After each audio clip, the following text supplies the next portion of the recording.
si Isabel. Sa video ito, i-share ko sa inyo kung sino ang higit na nagmamahal sa atin. Bago iyon, pag-usapan natin ang ating pagkakaiba-iba.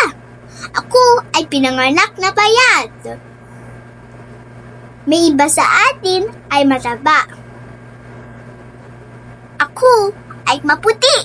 Si Nene ay kayumanggi. Siya at ang kanyang kapatid ay kulot ang buhok. Ikaw ay straight ang buhok. Sila Juan at Pedro ay tamad mang-aral. Pero kayo nila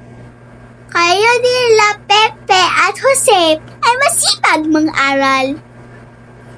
Ito ay meaning na tayo ay maraming magkakaiba-iba. Kaya bawat bata ay unique. Na tayo ay mahalaga. Ngunit minsan sa dala ng masamang impluwensya ng social media, nahuhusgahan tayo. Napakaraming judgmental. Dumadami na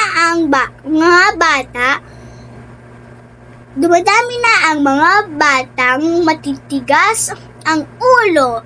Wala nang galang. Kaya pati sa kapwa bata, ganun na lang mang-away. Kaya dalangin ko na malaman nila si Jesus, ang higit na nagmamahal sa atin. Tayo ay mahalaga sa Kanya at pantay ang Kanyang pagtitingin sa atin.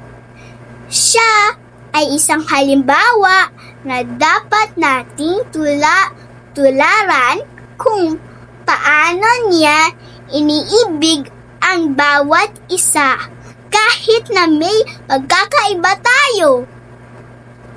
Dapat tayong magmahalan, tanggapin ang pagkakaiba, gumalang o rumespeto sa lahat, lalo na sa nakakatanda.